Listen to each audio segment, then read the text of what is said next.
Hey everyone! Today we're going to be talking about another flawed character. Yes, this time it's also one of my characters, and he is Joel Farber, one of Sam's friends from his high school that you saw in the recent Halloween comic where he was introduced officially for the first time. Tete Yes, joins me today to talk about Joel because she has been one of the people who's known Joel for the longest time. In fact, she was one of the people who actually came up with the concept of him back in 2016, I believe, because that was when I first started thinking more about Sam in New York and thinking about the kind of friends he would have. yes. So it's great to finally explore more about Joel. I mean, Joel has really developed incredibly, especially over recently. He's just really how do I say had an exponential development of his character, and he's also managed to elicit a lot of human sympathy as well. Because before he felt very flat, dimensional, and not to mention there was just something that was non-appealing about him, but now there's more human sympathy about him. Non-appealing. I think some people would also agree, as we saw in Tapas in the comments section, that Joel is still unappealing in many ways.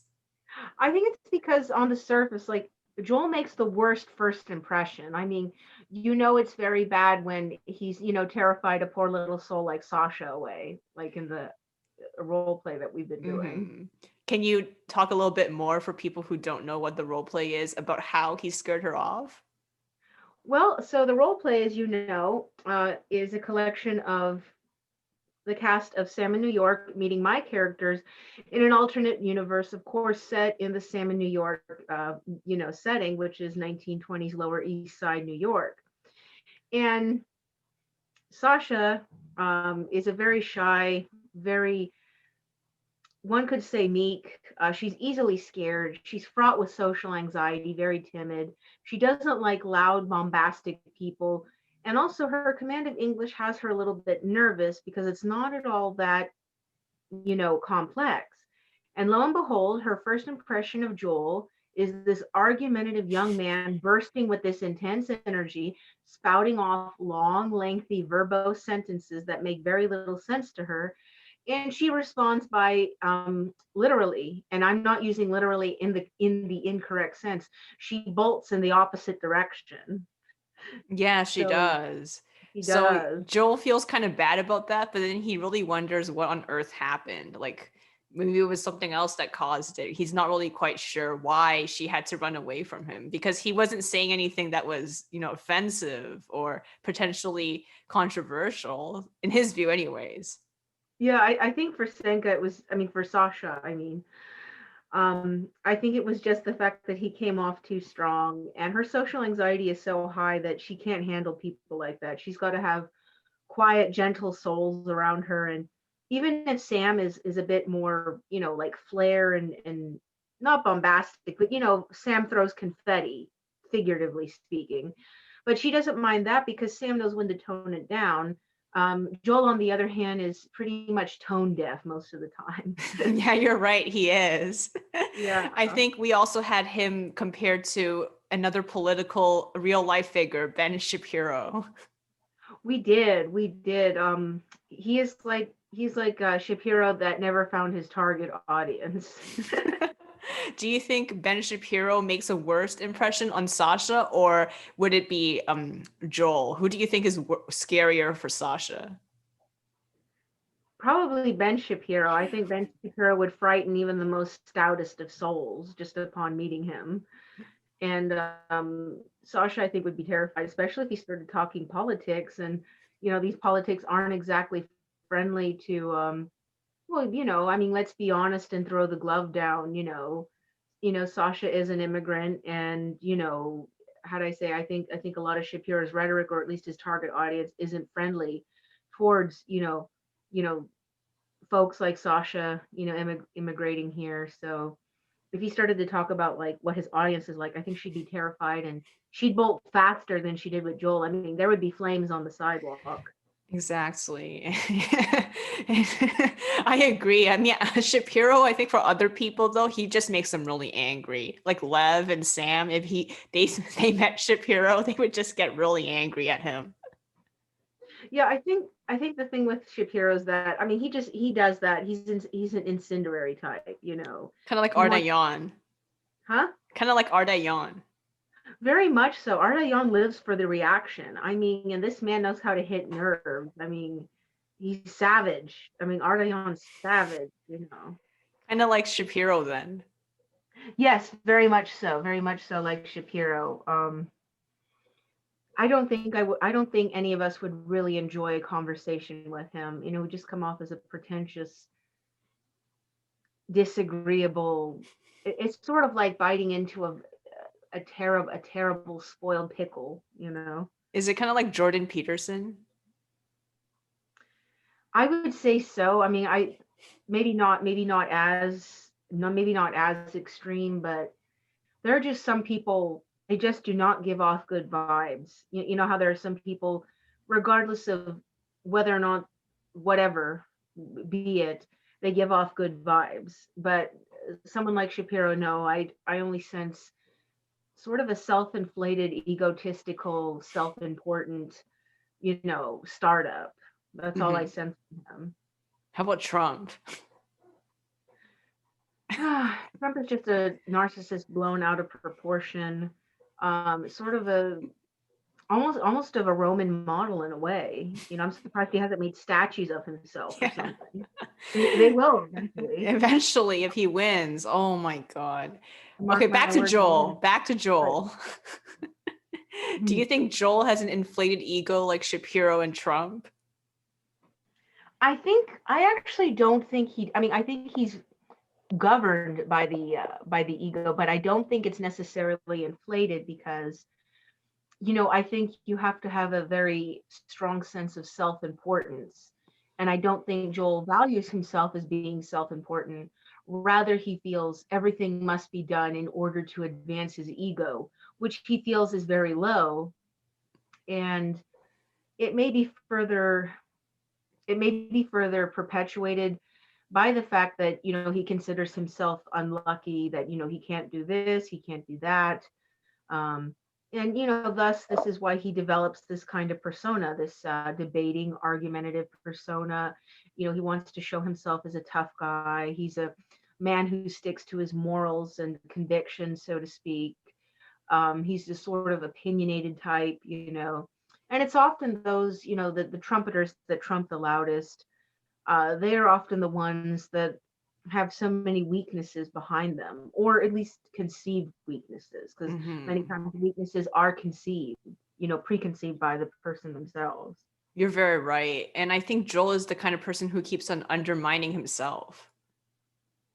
Very much so. These types certainly do undermine themselves. I think in many ways, they subconsciously self sabotage themselves without knowing it, because Hmm. they will be doing the opposite. They think what they're doing will help them when it's the opposite.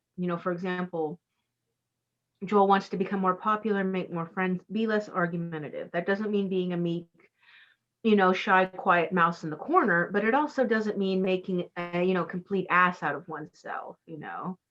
Because when you become argumentative, people don't like that. No one likes that. You want someone who will be open to all facts, and you can stick to your convictions, but be open to adapt and compromise, Hmm. because as we grow, we learn different things. Like my opinions 4 or 5 years ago are different. I mean, even my opinions of last year are different. And I think Hmm. the same can be said for every human being Hmm. who wants to have an open mind.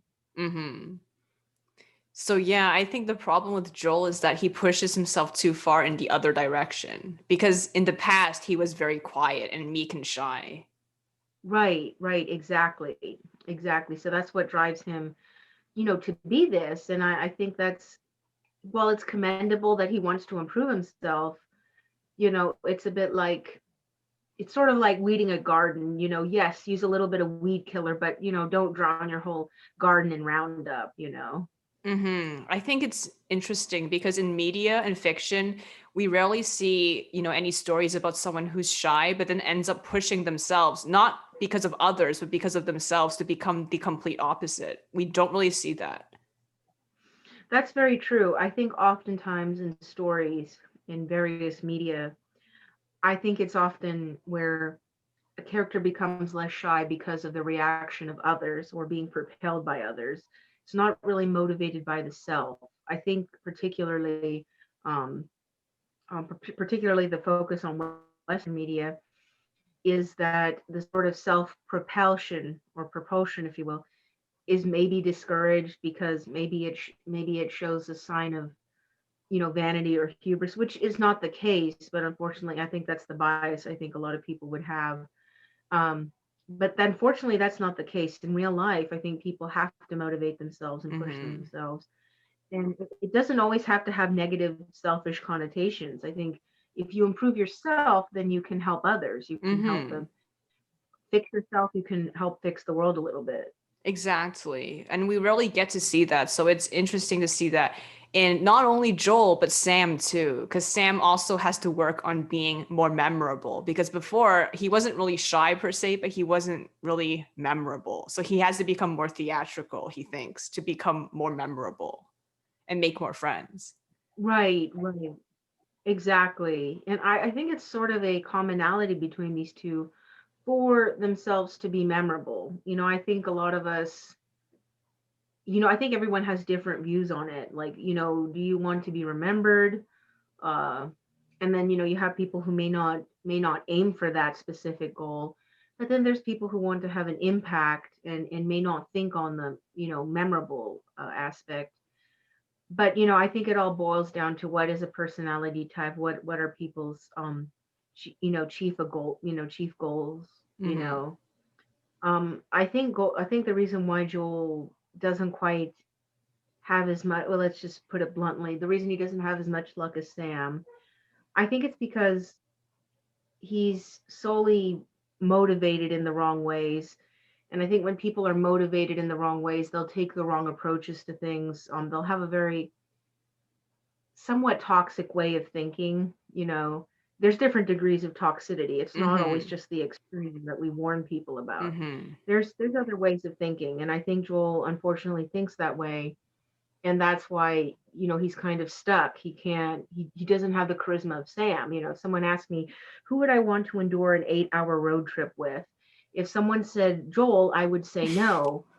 Only with the proviso, if they gave me $1 million, then yes, I would stomach it. However, if it was with Sam, I know I would have a lot of fun, and we'd go to all those ridiculous tourist site attractions and have one hell of a fun time. What do you think prevents Joel from becoming like Sam? Because both of them have similar, impetuses to improve themselves. I think with Joel,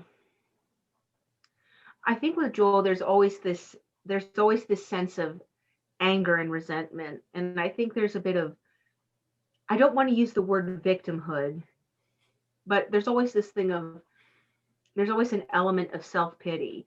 While Sam, on the other hand, doesn't have that. Sam has a very realistic, pragmatic way of looking at things.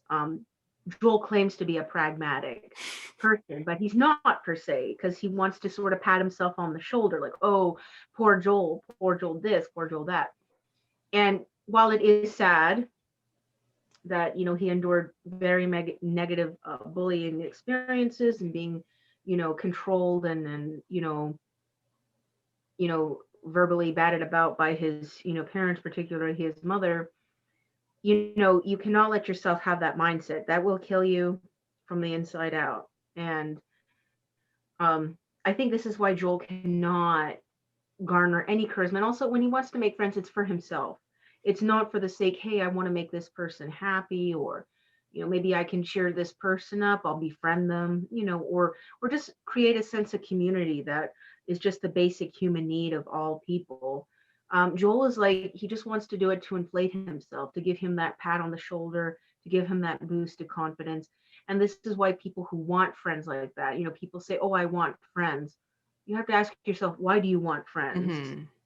So if you want it just to make yourself feel good, you may find friends, but you're not going to find it very rewarding, because in the back of your mind, you're always going to know you're not really in it for them. You're in it for yourself. That's so true. Yeah.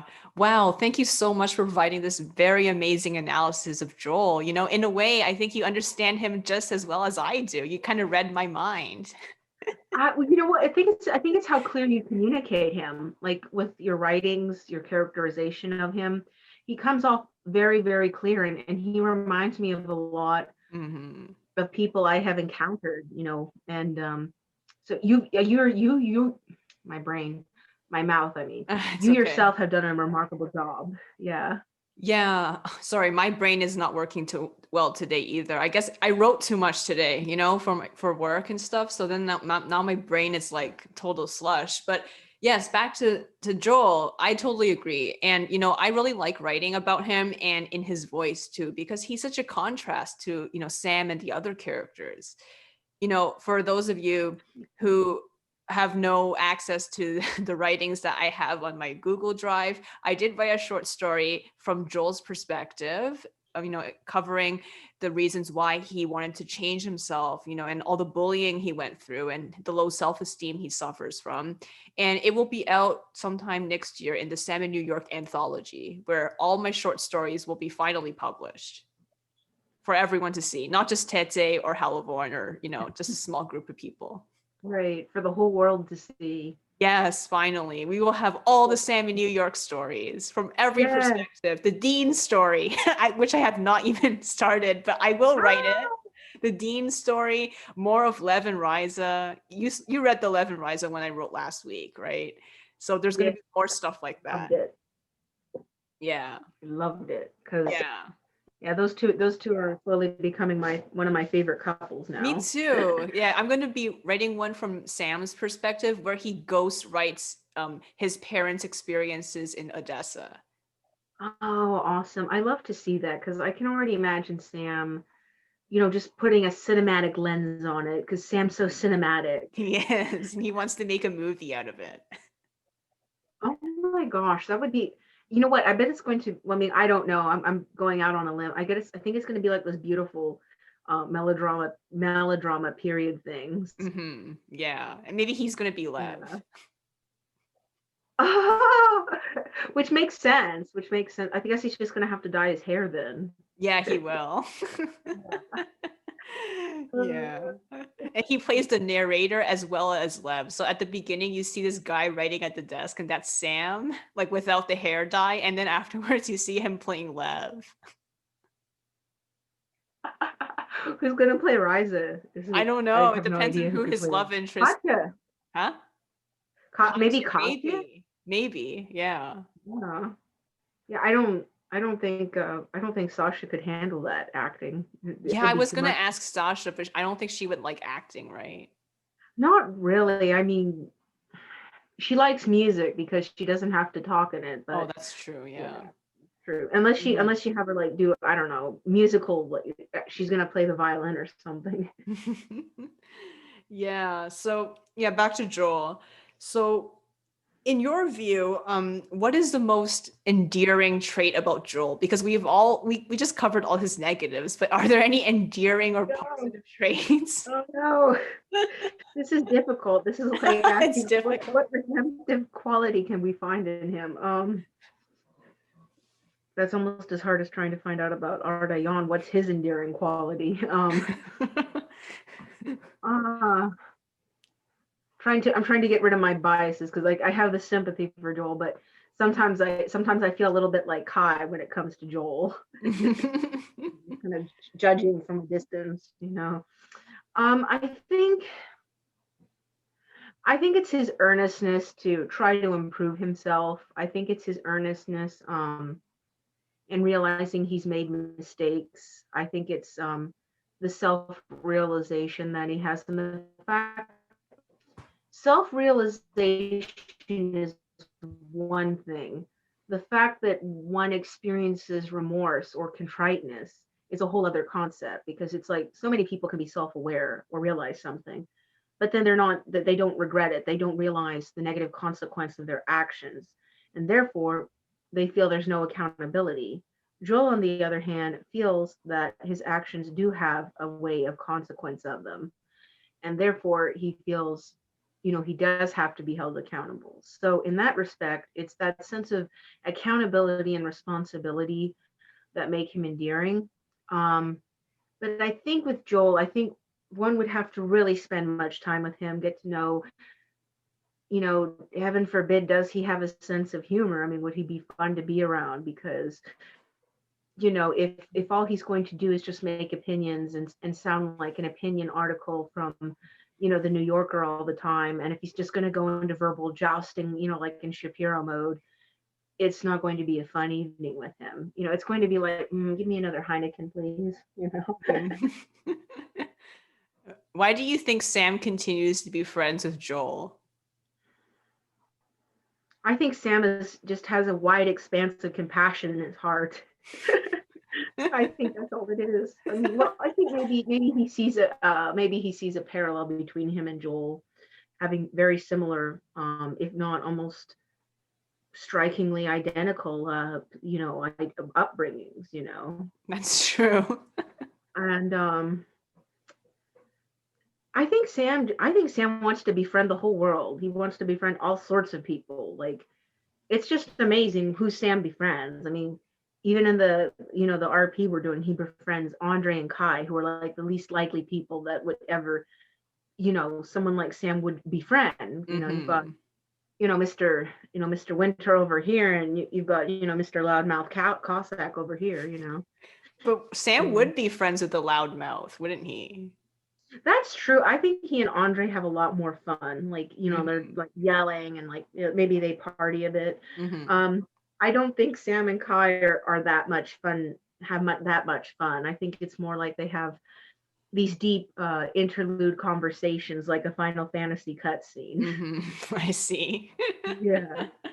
Well, Kai doesn't really have, the genuine kind, I mean, the generic kind of fun that most people think fun is, right? So, I mean, it's not only just him and Sam, it's pretty much him and everyone else. I mean, even in The Sims, it took a really long time for him and Gerda, even though they were living together for months, to even become friends, To remember? become friends. This is how Kai is. It takes him a long time. His sense of fun, if he could deem it fun, I guess would be, I don't know, going to some sort of cultural event, like something that's open to the public, so it's very, pro lit, and like a museum exhibit thingy, or maybe getting a new book that's like about interesting facts or something. And I guess Kai in this alternate universe is a bit more of a homebody, um, or nature, but he can't find much nature in New Hmm. York, you know. True. Yeah, Yeah. I think that's why he wants to go to Minnesota, but we have to Hmm. stop him. He can't move to Minnesota. He Yeah, we can't have to go. stop him. Yeah. So, you have a guest with you today who is behind Yes, you. Can you yes, yes, introduce him and let's see what he thinks of Joel because he's been listening to our conversation all along. absolutely. So I would like to welcome our new guest tonight. This is Dr. Bones. Dr. Bones, he is, most of the time he has to relate things to me. He doesn't want me to relate this, but we might as well, because you'll just be exposed anyway. He is a 16th century charlatan. He's not a doctor of anything. He just adapted that name so he could just kind of weasel his way into anything. But he is, however, being a great con artist. He, well, was right. Your prohibition officer. Well, anyway, he he's a good reader of people. So put him in a room. That is, if no one is terrified of him, because he often gets mistaken for the Grim Reaper, and he doesn't like it, which is why he wears purple. He thought of wearing more colors, but then that was just going to look like the Grateful Dead, and he is Mhm. not a fan of the Grateful Dead. But anyway, he's a great reader of people, and his opinion of Joel is that Joel is a man rattled by insecurities. He thinks that Joel, um, you see, what the thing is, people don't have humors anymore. He thinks that his humors are out of balance. I mean, this is obviously a Renaissance Mhm. concept, but he thinks that Joel has far too much bile in his system. Is that why he's so bitter? That's why he's bitter. This is why he has such a sour personality, because he has far too much bile in his system. He also feels that Joel is a man the reason he has so much bile is because he's perpetuated by his ego, and that sooner or later Joel may or may become a subconscious narcissistic, because in his experience, often a lot of narcissists have a victim complex or a martyr complex, Mm-hmm. which Joel kind of shows the beginning signs of.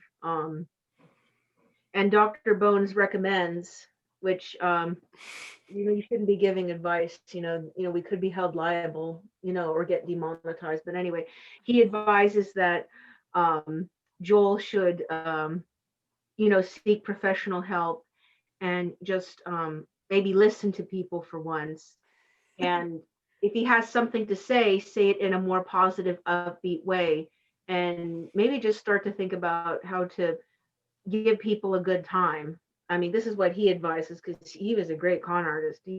Everybody had a fun time with Dr. Bones. So what advice would he give Sam? What does he think of Sam in contrast to Joel? Since we He were thinks also Sam's on the talking. right path. He thinks Sam's on the right path. The only thing he says to Sam is that just don't be trusting that much of people. Be a little bit wary. Um, be bold and confident, because that'll stun people, and then they'll be like, oh, that just stunned them and it distracted them, and then suddenly they give you the job because they were so stunned by your confidence. The only thing he warns is just don't overly trust people. Be wary of some people, and don't get caught up in your own accomplishments, that you forget to cover your tracks and things. Always be careful. um, so that's the advice that the good Dr. Bones gives, and I say good in quotation marks. How about the dean? Because we were having that discussion with Helleborn recently about the dean. I better not ask. I don't know. He's from the Renaissance, and you know what, that's not right of you to say. Don't say. I'm going to try to ameliorate what he said. He believes that the dean should live life more exponentially, I guess. Be more open to different viewpoints. Think more about communities of happiness. And well, no, not that. I mean, certainly not that. He suggested a maybe a trip around the world, and maybe time travel to ancient Greece. But we all know the dean What? wouldn't. Uh, but he doesn't have too much advice for the dean. He does not like the dean. I mean, he feels sympathy for him, and he's thinking, oh, that's rough, and um, he does have some medical advice, but this being from the 1500s, I wouldn't recommend it for any modern audiences. Um, Mm-hmm. but I guess he would say to the dean, don't rain on people's parade so much, and stop kind of forcing your own complexes onto other things, or distracting yourself with things. The best thing to do is to confront what you have in front of you, think about how you're going to fix it, and be open to people who have different opinions and views, and lifestyles and things of that nature. And he also encourages more consuming of spirits, but I don't think the dean would like that. Oh yeah, he would hate that. He would hate that. But the good doctor says that his bile is out of balance, and it may be worse than Joel's. You're right. I think both the dean and Joel have issues in that respect. They They're, certainly do. I they mean, have a lot of Dr. bitterness, Bones I would mean. write them a prescription. Too much Yeah. bile. Yeah. How about Yeah. Sam's humors? How are they balanced? He says Sam is all right. He says it's perfectly balanced, at least for the most part. Although he would probably recommend, um, maybe, since Sam is prone to like getting not overwhelmed, but like Sam does have his serious grave moments, and sort of the moments of stagnation and stuff. I guess he would recommend Sam, probably to tone down his fire and focus more on earth elements. Mm-hmm. How about Yeah. Lev and Riza?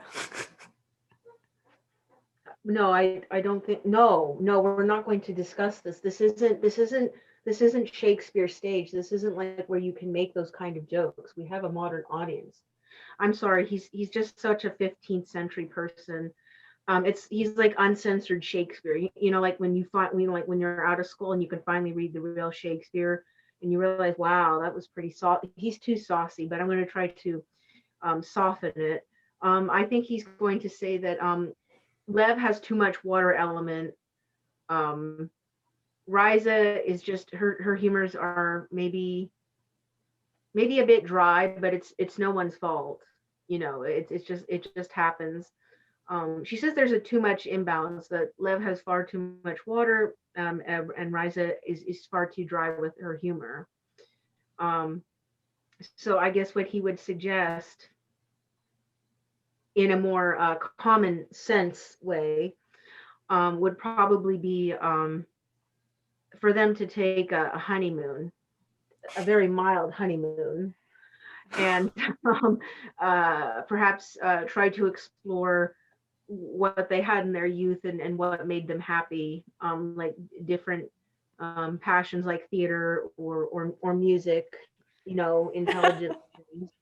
Um, and maybe take up a hobby. He thinks they should take up hobby, something that they can do together, like chess playing, or um, yes, chess playing. Yes, you know, with a board. Um, and you know, I don't know, maybe clay making, anything, even bird watching, you Mhm. know, something. Maybe they can open a community theater and make Mhm. community plays or something. That makes Yeah. sense. Well, thank you so much, Dr. Bones. I think, you gave us some really great advice about how these characters can better improve their lives. Dr. Bones, he says you're very welcome. He gives many thanks for being allowed to, you know, cite his opinion on this matter, and he hopes to join us again. And I will be keeping both eyes on you. And and he thanks you again. So hopefully we will see Dr. Bones as a regular most times. Yeah, we should. It would be awesome. And next time we can ask him what he thinks of Andre and your characters too.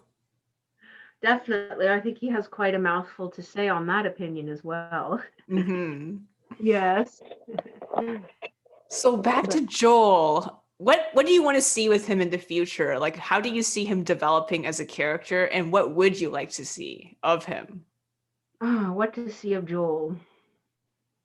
I think I'd like to see perhaps more with his parents, but perhaps in a more varied light, not just, you know, negative, you know, episodes with his mother.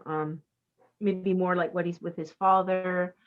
Perhaps more instances with Frankie, like why are they friends? Um, I mean, we do know how they met, but maybe expound more on that, how they met, you know, like the whole meeting of how they met. Um, I think maybe exploring what's Joel's view on many things, if he's going to try dating. Um, We will talk and about that after you finish this question. oh, absolutely, I'm a little concerned. Uh, and, but I would probably think, and also maybe just a holiday episode, because I'd like to see, you know, Joel hate on Christmas. He's ragging on it. Yeah, he would play the Grinch. He's going to be the Grinch. You know what? He gives off Grinch vibes, doesn't he? He's so Yeah. Grinchy about everything, not just Christmas, like life. You know, he's like, Scrooge. well, no, Scrooge is, well, I guess, but you know, Scrooge kind of had like cruel consequences to his actions. You know, like underpaying his employees Oh, and true. being So a he's just tight-fisted. Grinch. Yeah, he's just Grinchy. I mean, Joel might even try to like steal Christmas and I don't know, get a dog and you know, tie an antler to it and then you know, go down the Lower East Side with a sleigh. Not that many people on the Lower East Side celebrate Christmas, though, to begin with. That's true. That's true. Then I guess he's not going to steal Christmas. I guess he's gonna, I don't know, promote, I don't know, an alternative holiday or something. The secular Christmas, like Irving Berlin, how he turned Christmas into basically, a season of gift giving, not about like, the religious stuff. Because he thought it was more, Right. liberal and more open-minded if he made it about that instead of just like, about Jesus. because not everyone believes in That's Jesus. true. Yeah. Right. That's very true. So I have a feeling though, I have a feeling that Lev just doesn't like anything cheerful. He's like, oh, people singing and dancing and having a good time at parties. Wait, Glev? I mean, Joel. Okay. I mean, I don't think Lev cares. I mean, he's not No, happy, Lev but he doesn't care. doesn't care about other people being happy. Yeah. No. I mean, Lev is fine with it as long as it's pro lit, you know? Yeah. As long as, the workers aren't exploited. Exactly. Exactly. I know that Lev's favorite holiday, though, not excluding Joel from the conversation for a moment, Lev's favorite holiday is Labor Day. Yes, of course. Labor Day. Yeah. Oh, but yeah, Joel. Yeah, I would like to see Joel rag on the holidays. Maybe have some sort of ironic thing where he finds a little bit of happiness in the holidays. I don't know. Maybe he bumps into a nice girl at a bar or something, not a bar, but like a cafe A or something. bar. Would Joel go to a bar? I don't know. Joel would be so sour at a bar. Like, he'd be sitting on the bar stool and arguing with somebody. And then, he'd try to impress a girl with, how his knowledge and his debating skills. And like, do you really believe that? And it's like, I'm so smart and worldly and cynical. So back to Joel's love life. I was a little bit scared of going too deep into this because I was scared that people might think he's like, a little bit incel because he's not, okay? But then one thing he has in common with the incels is that he thinks that well, it's not a conspiracy, but like he's unlucky. Like somehow, like, fate or something is always trying to block him from finding love. That's true. That is. It's. Oh no, no. I'm trying to banish the images of incels in my mind, and then I'm thinking of those god awful Reddit threads. I don't think it's that incel, right? Because incels are way more bitter than that. Like, I don't think he thinks about it all the time, like, unlike those incel people. But he does have this belief that he has really bad luck and he was born with a bad personality. So it's really hard for him. That's true, and well, Dr. Bones just told me that maybe next week he might draw an astrology chart for Joel That might be interesting. because he's thinking, yeah, he thinks his planetary system's whack, and I don't mean whack in a good way. Um, but I think I think Joel well, that's the thing. I think people who don't have a good start in anything, be it life, social life, school, any social experience, because social experiences are kind of what mold us for the future. It's a bit like a tree taking root and seeing where the trunk and stems and everything else grows. Oftentimes, if people don't have a good start, this is going to cause a lot of difficulties further down the road. And I think Joel kind of has this idea that everything's conspiring against him because he thinks, oh, despite my best efforts, nothing worked. But what he doesn't realize, a lot of things depend, and it's going to sound ridiculous. It's going to sound very visco of me to say this, but a lot of it depends on the vibes you give out. If you're going to be going, like, say you go to a party and you want to make friends, well, the thing is, friendship kind of comes to you rather than you go to it. And what I mean by that is, if you are, desperately trying to get people's attention, if you are trying to inflate your ego and your self-importance, then people will less likely not open up to you. They're going to sense that. So, in Joel, the advice I would give, unlike Dr. Bones' questionable advice, would be in a social setting, is to think, well, say you're going to start a conversation with somebody. I'm going to listen to them. I'm going to see what they value, what makes them happy, what makes them, get passionate about something. And then I'm going to see how I can contribute to that. And then see, likewise, if that will be reciprocated. Now, if it's not reciprocated unto me, I'm not going to lose sleep over it or feel hurt, but I will know that that will make a good impression on them. And and you don't let it bother you whether or not, they remember you or whatever. But most of the time it does. When you do that, people will say, hey, this person was nice, or I'll talk to this person again. They're really good listeners and they had some like good insight. And that's what you do. But if you're going to have the wrong approach and intent, if it's going to be what's the word they use? There's a word for it. It's sort of like not underhanded. That's a terrible word. It means selfish. Like what do they call that? Not auspicious, but there's a term that unfortunately my brain can't remember. But it means that you mean to do one thing under the guise of looking good when really you're just doing it for yourself. Mm-hmm. Okay. That makes Yeah. sense. Yeah. Yeah. So, how do you think Sam and Joel differ in this viewpoint? I think it's because Sam, he does exactly, how to say, Sam does want to be remembered. He wants to be memorable. He wants to make good impressions. He wants people to remember that name, Sam Abramoff or Sam Raimi, whichever he uses. He wants to be a brand, but at the same time, Sam cares about those he befriends. He cares about Frankie. Ironically, he cares about Joel. Uh, Sam genuinely cares about people he's encountered, and I think because Sam's an excellent listener, he's very intuitive about people. People appreciate this, and thus they appreciate Sam, and they want to be around Sam. And Sam is able to foster sort of a reciprocal sense of loyalty between he and whatever friends he encounters. And Sam can just befriend the whole world. I mean, he can. I mean, drop him anywhere. Sam would be one doozy of a diplomat. Mm-hmm. That's true. Wonderful if he was a diplomat. Mm-hmm. Yeah. Yeah, Joel couldn't. No, Joel would probably be the cause of many a cold relationship between any country or something. Mm-hmm. Yeah, but back to Joel's views on his love life. Like, I think that he, unlike Sam, is someone who is really desperate to have a relationship. That's true. And those who are desperate to have relationships, here's the thing, it's a bit like it's like a specific lock. The harder you pull on it, the tighter that lock will become. And the more desperately you try to pursue something, the more you will not find it. The more you will find that it doesn't work. And I think with Joel, I think people can sense that. I mean, even Sasha can sense this, and this is why, she just jumps away like a cat on a hot tin roof. Mm-hmm.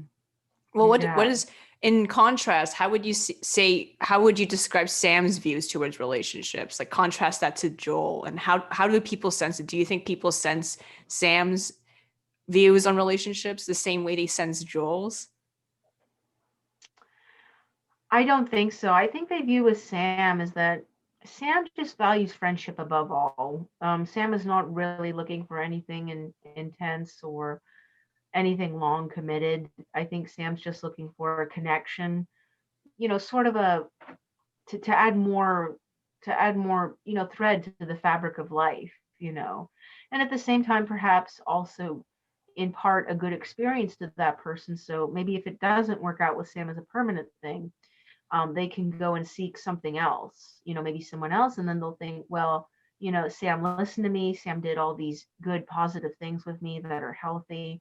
So I'm going to try to look for that in another relationship, but with a different intent. Mm-hmm. So ironically, it's Joel who wants the long-term stuff. Yes, it's Joel that wants the long term stuff, but he will not get it. And I would strongly suggest the advice of Andre, our new love guru.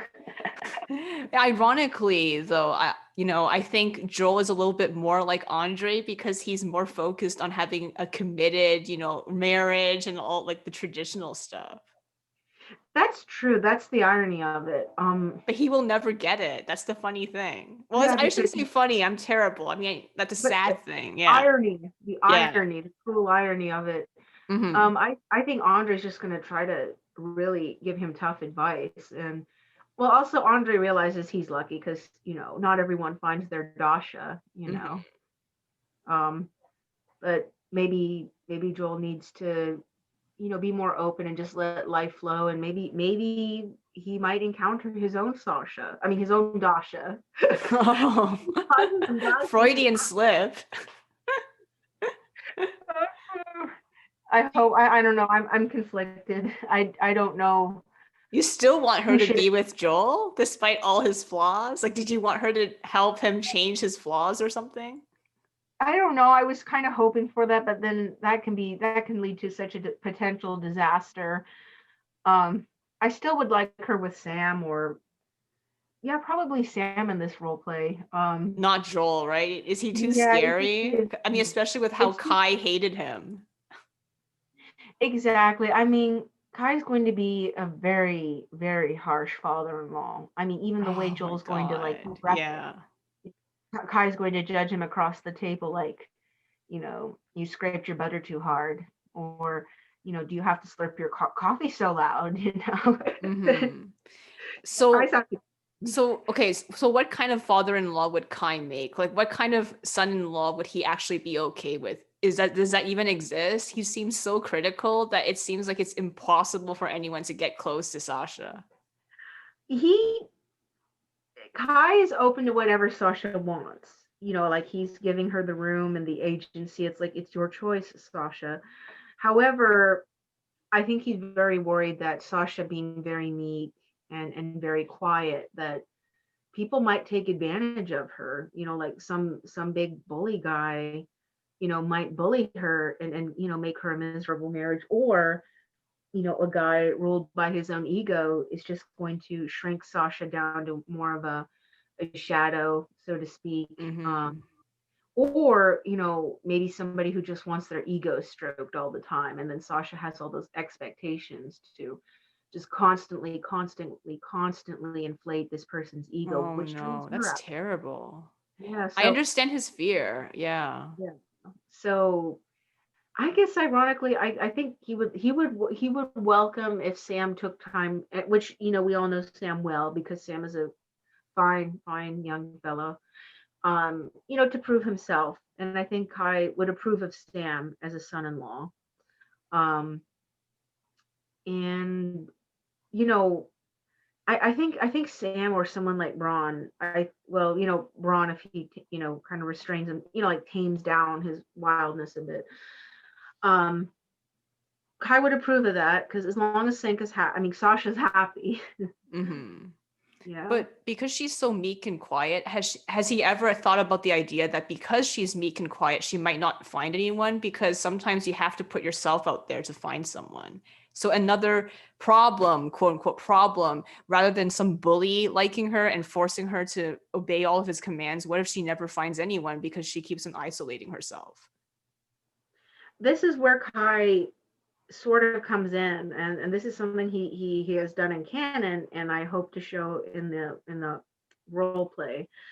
Kai really urges Sasha to go out and socialize. I mean, albeit in safe conditions and things like that. Like go to a very proper party. You know what I mean? Nothing crazy. No bars, no speakeasies. Because the lower, the New York is wild, man. And of course, if this was Chicago, it would be even worse, because like Chicago's like pure anarchy. Um, no offense to any Chicagoans out there. I just know that, like, 1920 Chicago didn't exactly scream order and peace. Uh, but anyway, I think he would urge her to do that. I think he would also encourage her to, you know, get into more hobbies that would encourage socialization, like music, because then she would want to go to concert halls, or take up an instrument and maybe get a tutor, and maybe go into a class, and then maybe join like a orchestra or something. Kai really tries his best to try to figure out how to get Sasha out there, and this is also what he does in canon. Although in canon it's a little easier because he's gone for like 3 seasons out of the year, so it's kind of a necessity for Sasha Senka, to find her own place and her own thing, for those like 8 months out of the year. Mm-hmm. That makes sense. Mm-hmm. Yeah. And I guess I think in this role play, I think he's going to try to encourage her to, maybe socialize more with Sam, because he's going to see how happy Sam makes her, and that Sam is really a deep, kind young fellow.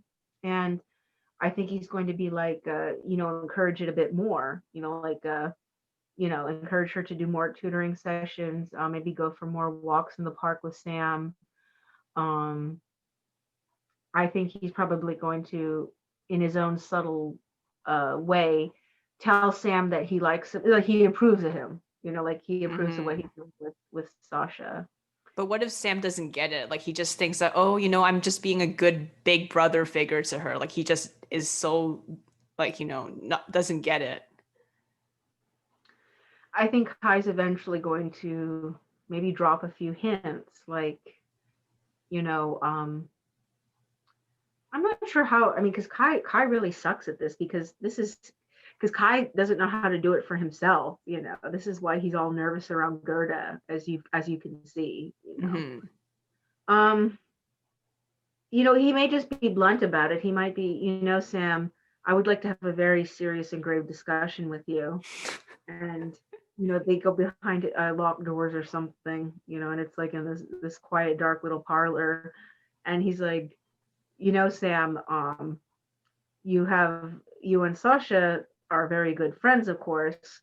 And I do believe that Sasha may perceive it as something much deeper. And I hope you can get my gist at this point. And then Sam would be like, what do you mean? Does she want me to tutor her more? And then Kai's like, um, Sam, are you familiar with the concept of courtship, or do you not have that in America? And Sam's like, whoa, what are you saying? I don't understand what you're saying. He's like, whoa, I did not sign up for this. And isn't she still underaged? And he's like, she'll be 17 next summer. And of course, the summer after that, she'll be 18. Um, but, she does have, just to put it bluntly, she has amorous infatuation over you. And I think she would like to consider you as a potential person to court. And then Sam doesn't say anything. And he's like, I see. Well, thank you for telling me. I think I would prefer to hear it from her, though. And he's like, well, then I think you had best prompt her, because she will never say it. Why you could she would not say it, probably not for at least a few more years, but I do think you should prompt her to say it, because she won't say it. That's why I have to say it for her. And then Sam's like, he doesn't really know what to say. But then I think Kai can kind of sense that he feels uncomfortable. And then Kai's like, well, that's all I wanted to tell you. I just thought I should let you know, because unfortunately Sasha's been, quite tormented about it. And you know how it is with the passions of youth. And I thought you should be, made known to it anyway. And I hope you take the appropriate, considerate actions towards Sasha. I know that you are a considerate man, and I know that if you do otherwise, that there will be, you will have to be accountable to me. Oh, another subtle threat from Kai. He throws him out there. I don't know. I guess Sam will have to do it. I mean, there's no other choice. I'm not sure what Kai could do to him, though. I guess I don't know. Just give him icy glares all the time, maybe. Oh my God. Yeah, it's hard, especially when I think Sam is only 21 at that point, if she's 17 and turning 18. So I think canonically, if Sam does get married, it's gonna be in his late 20s. That's true. And who knows if Sasha wants to wait that long. I Does don't she know. I want, mean, like, is she okay with waiting long, or is she the kind of person who doesn't want to wait that long? I think Sasha would like to be with somebody at least 2 or 3 years before she decides, is this the right person to marry? And she's hoping, maybe Sam feels the same way. Um, However, if not, we can always bring in Ron. Well, if um, I don't know what, like, a courtship means something really quick though, right? I know the Christian people on YouTube, they talked about it. And usually it's like 3 to 4 months or a year. It's What? Oh, under for a heaven's year. Yeah, because it's all focused on marriage. From the minute you start courtship, it's like, the beginning leading to marriage. You know what I mean? Like there's no way it can go anywhere else. It has to go to marriage. Well, yeah, I mean, all roads lead to Rome eventually, but not that quick. I mean, why 3 months, 3 to 4 months? That's not even enough to get to know someone. I mean, you can't even start an Instagram, DM that way. Well, Um, that's what Shapiro did. we really can't judge Shapiro on a barometer, can we? Yeah, but all those Christian people are doing that. Well, I don't know. I feel that I feel like Sasha's, maybe she's more old school Orthodox. Like, let's take our time. Wait, aren't old school people like really quick though? Well, I suppose if you're like in 16th century, Muscovy, then yeah, it'll probably be very quick. Um, but I don't know. I mean, I think Sasha wants to take it slow. I mean, it depends on the person too. Like with Sam, it may take a long time. Maybe someone like Braun, maybe 20 months tops, and then they, march down the wedding aisle. Is there a reason? I'm just curious why it has to be so quick. Because for some people, 20 months is really fast. Like people think that it should be 5 or 6 years. I don't know. I guess for some people it might be a desperation of youth. They want to get married while they're still young, and maybe they want to start a family and they realize their biological clock is ticking after age 25. Um, it could be some people feel if they don't get married to that person they like, then they'll lose them because they may get impatient and wander and roam, and then they lose them. Um, it really just depends on the person and the dynamic that they're creating with another person. I mean, in my personal view, I believe a relationship should be at least 2 to 3 years, maybe 4 years. It really depends on, like I said, the dynamic that you can create with somebody. That's true. And some people prefer to cohabitate before getting married or not marry at Right, all, right? right, And some exactly. traditional people, they don't believe in cohabitation. Like one of my friend's parents, like they said, like to my friend, you're not allowed to see your boyfriend until you get married, like at his house, like at nighttime. That's, I mean, if you cannot trust your boyfriend at nighttime, then, you might as well say this relationship is going nowhere. I do believe that a period of cohabitation is necessary for a healthy and strong and open, when I mean open, like a crystal clear relationship. In fact, Mm-hmm. in Scotland in the olden days, they actually had a period of cohabitation before marriage. There's a term for it that escapes my knowledge. It's an old Celtic term. Um, and this is where people who were engaged, they would cohabit with each other for a while and see if they could work together, like on a farm or whatever. If they were like a blacksmith and she's like a weaver, see if they can work together.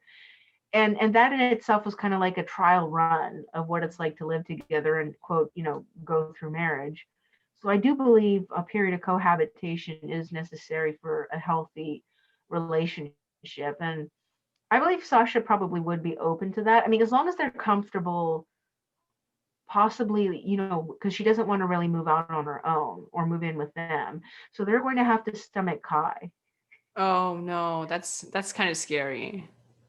Yeah, that will be terrifying, especially at the breakfast table before he leaves for the funeral parlor, and he's just glaring at them from the table, watching every move they make, how they butter the toast and everything. And then of course at supper time, he when they all retire to the parlor, he may be pretending to read a book, but he's actually secretly, kind of glaring at you, kind of drilling holes into you with his eyes.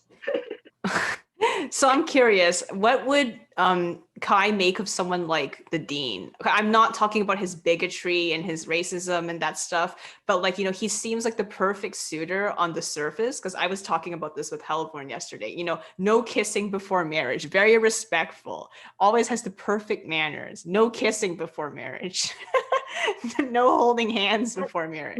Let's imagine the dean as a young man and he's courting Yeah. Sasha, which in itself is very frightening. We missed the Halloween date for that. I shouldn't have said that, but uh, okay. So I'm imagining and I'm downloading the concept in my mind. You'll hear a dial tone. Um, in 2003. We're removing the racism though. Let's just kick that Removing out. okay. I mean, is he going to be ethnically racist though, or No, is he? he's not. He's just going to be like hardcore religious, hardcore strict about, morality and responsibility. So it's all up Kai's alley, right? So is he the perfect son-in-law? And no No, not kissing. And no really. kissing. Like he says it to Kai, I No. will not kiss her until we get married. Like he's the one who brings it up. And Kai doesn't quite like that. Kai, most people think, oh, he's moral. He must be a, real strict goody two shoe, but he's not. Kai is actually pretty kind of like a progressive Nordic type, because that's kind of like Mm-hmm. where like end of century Nordics, began to think we should be progressive. This kind of nonsense doesn't help us. So Kai's a bit like gun stuff, and prolit stuff, Um, but I think Kai would not like that. He'd be like, "Did you ask Sasha if she wanted to do that?" And I don't. I for me, as long as you don't do anything to hurt her or scare her or put any expectations on her that make her feel uncomfortable, I really don't care what you two do. You have to ask Sasha what she wants to do in the relationship. And also holding hands, maybe if she wanted to hold hands, don't you think you'd be in impeding her right to do that? And then he'd just be very suspicious. And he's like, I don't like your sort of strict puritanical sense of morality. While it is admirable that you won't do anything questionable with her, I don't like the fact that you don't give her any agency and that you're sort of acting tyrannical with her. And this is Kaiser. But would Sasha be okay with all of these rules? Like if he told her, we like he did ask her. It's not like he just randomly came up with it. He did ask her, like, do you want to save kissing for marriage? And Sasha's thinking, well, kissing wouldn't hurt anything. Why can't we kiss? He's like, because that will lead us down the, And the then, road of temptation. Well, you know how these types are. One thing leads to another. and then and then she'd be like, because she's starting to get a little worldly, but shouldn't we practice self-control? Like if kissing makes you want to go do something else, then I feel kind of scared around you. And then she backs away. He's like, oh no, no, no. He's like, I don't want to do that at all. Trust me, I don't want to touch that with a long foot, like a 50-foot pole, okay? Literally. And then she's like, well, what do you mean? Does that mean when we get married, then you're not going to like being around me then? And she's just like, so she's so innocent, God bless her, Mhm. that he's pretty much shooting his argument right in the neck. And then he's like, no, I don't mean that. Like, we should have Bible study every day. I think it's very important that we stay, very connected to God together as a couple. And he just like nonstop talks and he quotes the Bible at her. And he's like, I think this is, the rock of a relationship. It should be our faith. And then she's like, I guess what you say does have some credence. Does this mean that we will go to morning vespers? Because she's like thinking Orthodox. She's thinking, Protestant American. And he's like, yeah, I guess so. I mean, I would like to check out your church. He's a little bit more progressive here. He's like, I am open to learning from different branches of Christianity as a non-denominational evangelical Christian. Yeah, non-dimensional, He calls himself non-denominational. This is what a lot of evangelicals say, right? So when they say they're which is ironic. non-denominational, it means they're open to anything, right? Well, I don't know though. Not really, because a lot of evangelicals, to be honest, they're all secretly Baptists. But why do they call themselves non-denominational? What's the I think it's purpose? because they're trying to find quote unquote the right church, and I think they just want to get funding for their Oh, trips. okay. That makes sense. And if it's non-denominational, they can get funding from different groups. right? Exactly. But you will Okay. not see an evangelical, I'll be blunt, you will not see them go into anything Catholic or Orthodox or any alternate, Christian. It's always going to be Protestant. And it's always Or they're going to favor Baptists, and we all know the certain kind of Baptists. a Southern Baptist, Yes, the most terrifying kind you can think of. Westboro Baptist. Quite so. I would not put it past them. Most of them do go for that sort of thing. Okay, let's But see with the better scene's a little bit more open. Okay, well, thank goodness. Okay, but here's the thing, Sasha's not going to think about Bible study. She's going to think about rites. She's going to think about like, oh, praying and then getting blessed by the priest and things like that. So it's going to be more ritual. She's not going to think about, pouring, oh, what does this random verse in Ecclesiastics mean? That's so true. So he would have to do a lot of learning about what other churches do, not just what he does in his own church. Exactly, exactly. And she's going to like take him to morning vespers and evening vespers, and she's going to be like, so what do you think? Do you like this? Is this what you were looking for? And he's like, yeah, why not? I'd like to learn about church history. And she's like, well, that's good, because no offense, but I didn't enjoy what we were doing last night. You just kept pouring over that one verse in Ecclesiastes, and I didn't understand any of it. And he's like, oh, I'm sorry. Well, next time we'll think about another way to explore Ecclesiastes in a different way. I'll ask my pastor. And then she's like, oh, okay. Wouldn't you rather do something like maybe go out for dinner, or maybe go see a concert, maybe? Yeah, I heard the oratorio Messiah is going on next week. You know Messiah by Handel? And she's like, well, I was kind of hoping.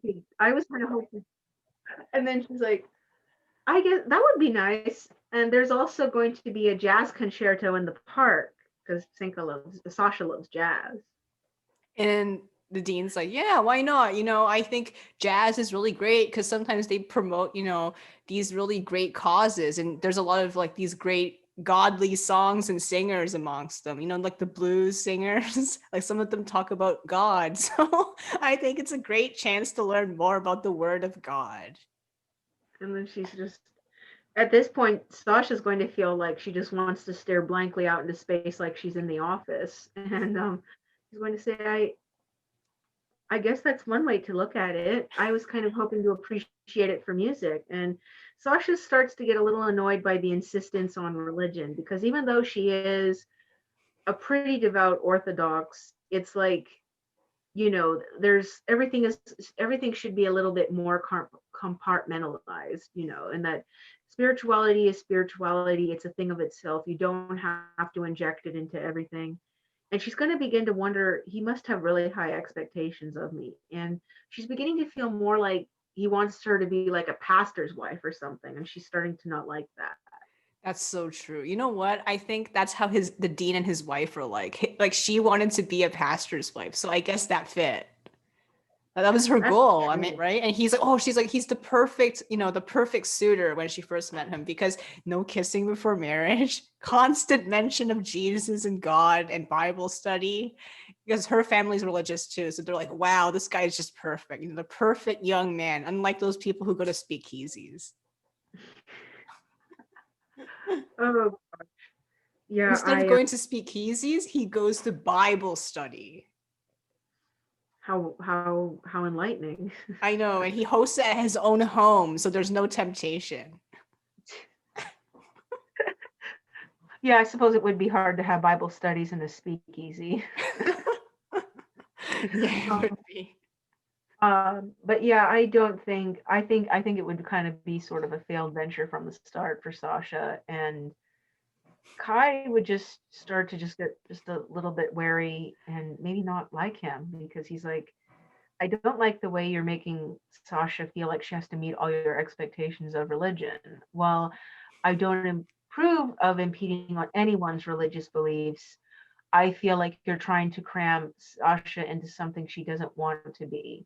And I feel that you may not be the best suitor for her. However, I will leave that up to her discretion and have her make her own announcement. However, I personally do not approve of you. Oh my God. That's a savage burn because, the dean always thinks that he makes the perfect impression on people. And he did not. Yeah. Well, he would hate that he lost out to Sam again. Well, I mean, not again, because canonically they have nothing in common because their ages are so far apart. But like if he was young and like he was Sam's Right, age, right. yeah. Yeah, yeah, Yeah. that would be something. So yeah, out of all the suitors, Kai gives his approval to Sam. Mm-hmm. Not Joel. Back No, to I Joel, because mean, we did not talk about him for the last oh my God, 15 minutes at we all. need to get back to Joel. So explain how Joel would date Sasha. Oh my God. It's going to be hard because he's going to start throwing words at her again, Oh right? no. That's going to be scary for her. And I He don't think might. she would even talk to him. Well, let's say he toned himself down. Let's say Joel really polished the rough edges off himself. I guess he would try to be a better listener, but she notices that when she talks, his eyes get distracted by something, or he's thinking about his own thoughts. That's true. And then I can imagine maybe they're in the parlor and Kai's observing this. And Kai's like pretending to read the newspaper, but he's looking over and he kind of notices that Joel is kind of a crappy listener. Mhm. And he's like, "So, Mr. Farber, what did you think of Sasha's opinion on that matter? Like to test him, were you really listening?" And Joel's like, "Oh yeah, I was listening." And he gives some like bullshit response. And then Kai's like, "I see." Uh, so and then Kai wants to say more, but he doesn't want to upset Sasha. And he's like, perhaps Sasha, you should ask Mr. Joel what he thinks on the matter as well. We'll see what he has to say. And he's just being slightly sardonic, you know. And then when she asks him, he gives like a 5-minute speech. And he's like, well, you're certainly very well worded, aren't you, Mr. Farber? And he's like, "Yes, I am. Thank you." And Kai's like, perhaps we should propose an activity that we should all enjoy. Perhaps we'll go to a concert. And then I guess they go to a concert. And I don't know if Joel likes music or not, or if he's a music hater. He's not a hater. He's neutral. I always felt he was slightly tone deaf Not really. I think he just prefers stuff with words. with words. That's true. And Sasha's the opposite. Like she probably would not like opera that much. Oh my gosh, would Joel like opera? I think he finds it hard to make out what they're saying. That's true, unless you have a libretto Yeah. and you're reading it, that So can be it tough. doesn't really sound like words to him. Like he knows they're speaking, but he doesn't know what they're saying. That's true. That's true. Would he like Broadway musicals then? Like, I mean, granted, I mean, I know it was like at the infancy of it, like, but would he like that? Like, if he was alive today? Neutral. I think he looks at the story. That's true. That's true. So, I mean, and Sasha, like I said, is the opposite. She wants music without words, just no words, nothing. Yeah. Maybe a song, but that's about it. Yeah, I don't think he's very musical. Like, I mean, he doesn't hate it. Like, he's just neutral. Like, it's just something in the background for him. He Right. focuses on words and what people do. Kind of like Right. Sam. Sam's not very musical either. I know his parents tried to force piano on him, but it didn't really work. Not work. So I'm thinking this is going to be a very strained courtship. It's going to be like trying to squeeze, it's going to be like trying to squeeze a lemon with one finger. Yeah, it is going to be weird. And especially since Joel is pretty much only in it because he wants to prove a point. That's true. I have a feeling Kai. So how would Joel continue the dating? Like, what would be like, say, the 20th date? How would that go? You know what? I don't know how she's going to feel about this, but Joel's going to propose because he wants to Oh, rush things Maria. along. Oh, Maria. Oh no. He's the opposite of Sam, right? So that he wants to Yeah. move forward as soon as possible. Son, he wasn't moving forward. He already put his chess piece already on that board. Yeah. I guess Sasha's going to panic, and she's like, You have to give me time, Joel. It's just too soon. And what would Joel say? He's like, okay, of course, like take your time, but you can tell that he really wants to rush it. He really wants to rush it. And then I think she's probably going to run inside and cry to Kai, because this is what she kind of does, is a reflex motion. And then Kai, the next morning, has him come into his tiny little office, which is, kind of sort of cold and dark and kind of screams Edwardian goth. And he's like, so, Mr. Farber, Sasha informs me that you proposed to her last night. Is this true? Yes. And he's like, I counted that you've only dated for 20 times, which only equals in about a 3-month period. Don't you think that's rather premature to rush into such a drastic movement into the relationship? And he's like, I don't think so, because I think this is what a responsible man should do. I don't like to lead people on, Mr. Halderson. Unlike certain people we know who just keep on leading people on, I don't do that. I'm very straightforward. And Kai just sort of straightens himself out. And he's like, well, don't you think that your I do understand your concerns of leading on someone, but have you ever asked Sasha if she feels that it's ready for it? Don't you think that you're rather pressuring her into an answer, which in my view is rather archaic and tyrannical of you? And then he says, no, I asked her if she wanted to marry me. That's a question, isn't it? I'm asking her for her opinion. If she Well, says you're no, that's pressuring her. okay. And he's like, well, you're pressuring her. And I certainly do not approve of a courtship that is so short and premature. In fact, I think you barely know each other, especially since, if you pardon my harsh assessment of you, Mr. Farber, I've kept my tongue held back all these dates. I think that you're a very self absorbed man that doesn't give very much word or heed to Sasha's own opinion or thought or feelings. And I think that you proposing to her, I feel that you have ulterior motives for this. And what would those be? I think that you're a sort of man that wants to get married merely for the sake of it, sort of to put a feather in your cap, so to speak. And you find a shy young girl like Sasha easy to mold, sort of easy prey, if you will. And Joel's like, I can't believe you said that. And he's like, definitely not. I mean, how can you say that I'm such a villain? I am not like that at all. He's like, do you even know who I am? I already told Sasha, but I used to be very shy, very meek, and I had no clue what I wanted in my life as well. I mean, I totally sympathize with her, and I'm in many ways very similar to her still. And Kai's like, similarity doesn't always propose a sort of communal happiness between you two. Of course, I can't say anything since I'm not in Sasha's shoes, so to speak, but I do not feel that this would be a wise decision for you to go in so prematurely. I would advise at least another 6 months of courtship, Mr. Faber. And he's like, okay, thank you. And I would also suggest that you would be more sensitive to Sasha's feelings rather than what you think of her as she is, because so many people can have a preconception of what they want someone to be, but it turns out very different of who they actually are. He's like, I agree. Well, then, very good. Then, no more discussion of this sort of thing with Sasha. I will assure her about this marriage proposal business, and I hope that you will reiterate that message when you two see each other tonight. And I trust that you will at least give this at least 6 more months. And he's like, yeah, okay. Okay, then you can very much well leave, and please shut the door quietly. You slam it trying to like you're trying to expose all your anger onto the door. And he's like, fine. And that's all he says. And he does it.